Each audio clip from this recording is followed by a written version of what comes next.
Hey guys, I'm Tacy Bartusek here for Personal Finance 30L, and today I'm going to be helping Amina set up a depositing account at the bank. To start off, she's going to be receiving 2 sheets of paper, and she'll begin by answering what kind of account she would like to open, a checking or savings.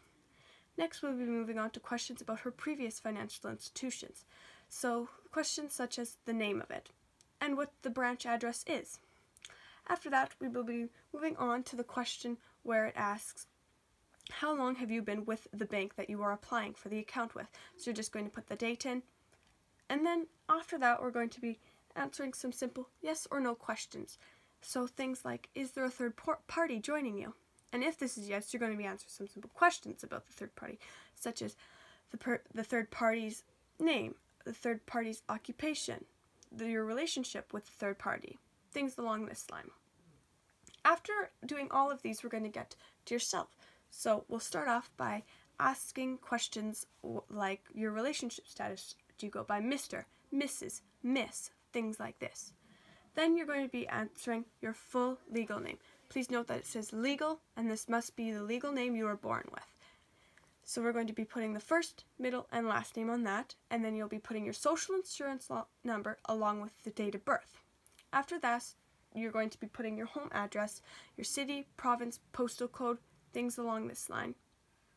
You're then going to be putting your home telephone and your cell phone number. Now, please note that lots of people are disconnecting their home line to use the cell phones because everybody's more up to date with that and everybody has one nowadays.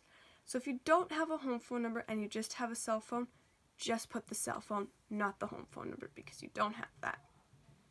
Also, you can note that you can put an email address, but this is optional. You do not have to put this. You're also going to be putting the name which are on your IDs. Now, to go along with identification, you're also going to have to bring 2 mandatory identifications. These could be things like driver's license, passport, or health card, things along this line. Now, to go along with those, you're also going to be answering questions on this, like the expiry date on them, things like that. Next, we're going to be moving on to your employment. Are you self-employed? Yes or no? You're going to also be putting the employer's name or the business name, the business telephone, the business address, city, province, postal code, things like this. You're also obviously going to be including what you do, what's your occupation.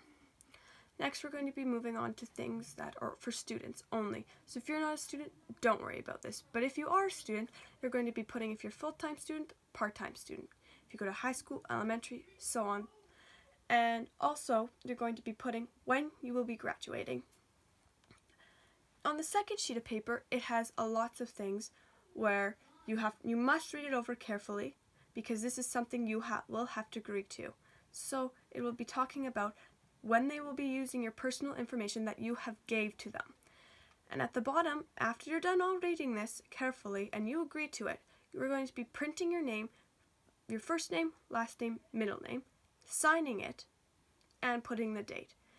After you're all done this, then your application is done for the depositing account. And this is how to fill out a depositing account application.